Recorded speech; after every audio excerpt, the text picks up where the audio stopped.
If you already know the answer but somehow always end up convincing yourself otherwise, it's not because you don't know, it's because you stopped trusting your own inner wisdom. And once you understand why that happens, it becomes so much easier to hear yourself again. Hi boo, I'm Claudine. I'm a medium and a death doula, and for over 20 years, I've worked with people navigating grief, intuition, and life's biggest decisions. And after all these years, I've come to notice something really surprising. People rarely come to me because they can't hear their intuition. They come because they don't trust it. And those are two very different problems. Most people think that self-trust is something that you have or you don't. But what if there's more to it? What if self-trust is something that we slowly lose over the years? Think about it. When you're little, you just know. You know when you're tired, you know when you're hungry, you know when you do want to do something, and you know when you don't want to do something. But then little by little, we start hearing things like, don't overreact. You're too sensitive. You're being too much. Be nice.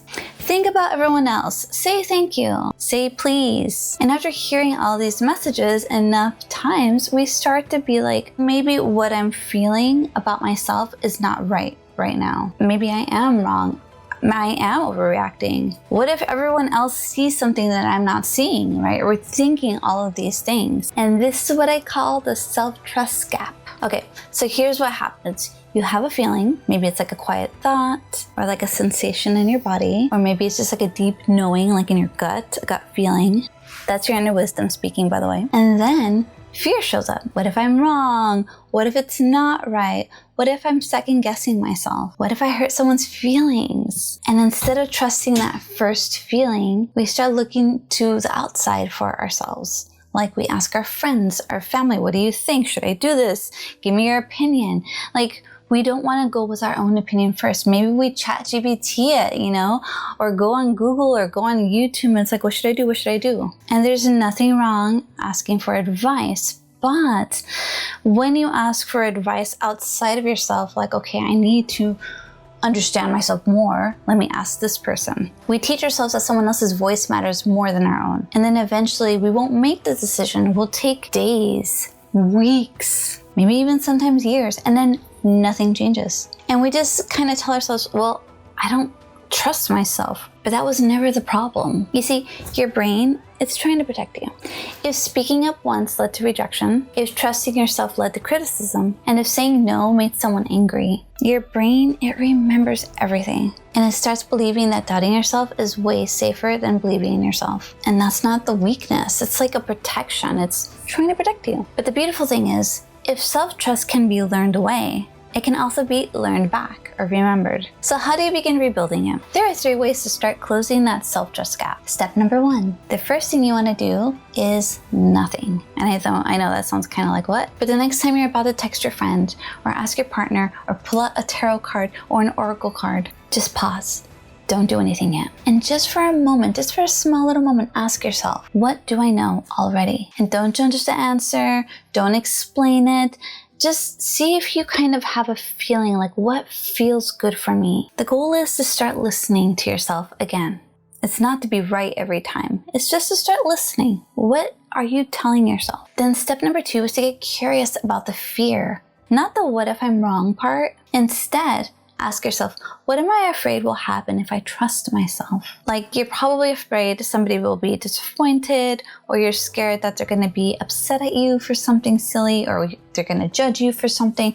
All of the above, right? So many reasons that we kind of give ourselves to not say the thing. And once you start seeing those things, you start realizing that you're not questioning your own wisdom. You're questioning the fear. The what ifs, what do they think of me, right? And that's like a huge shift because you're realizing it's not you that you're not trusting. You're just giving excuses to what you feel the trust will give into, right? If I do this, this might happen. And step number 3 is to build that self-trust again through tiny decisions. So don't think of, I start trusting myself by making huge decisions, like a life-changing thing. No, that's way too big. We do it little by little. We're building it up, like one tiny decision at a time. Start small. What restaurant do I want to go to, right? When somebody asks, what should we eat? Have an idea what you want so you can voice your opinion. Am I really tired? Do I not want to go out today? It's okay to say no. What do I need for dinner? What do I want to do for myself right now? Maybe you are so tired, but getting like a latte would be amazing for you. Do it. Do it for you. You know, it's like these little things that you could do that could just kind of make you feel like, yeah, I have a voice, I have a say, I have an opinion, and it's important. And every time you honor those little decisions, you're telling yourself, I am important. I love myself. I trust myself enough. Because self-trust isn't like a magical thing that just comes back after you do a meditation or you make a huge choice. It's little by little. You're rebuilding it. One choice, one decision at a time. One boundary at a time. Ooh, that feels good, right? Saying the word boundary.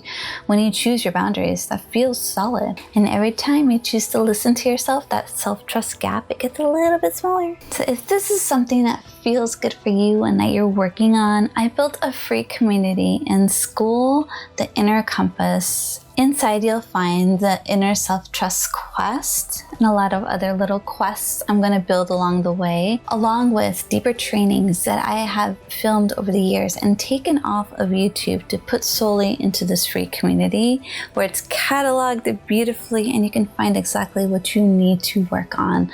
Something like shadow work, or learning to talk to your guides, your spirit guides, or tarot. I have a lot of tarot courses in there as well. Whatever fits your whimsy, I call it the Cabinet of Curiosities. Anyways, it's completely free and I'd love to have you there.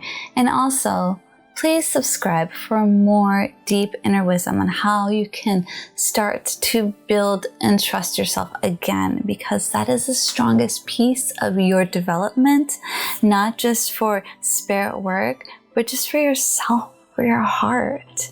Once you start trusting yourself, everything starts making sense.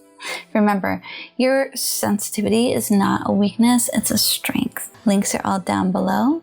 Spirit is calling. Will you answer the call? Ding!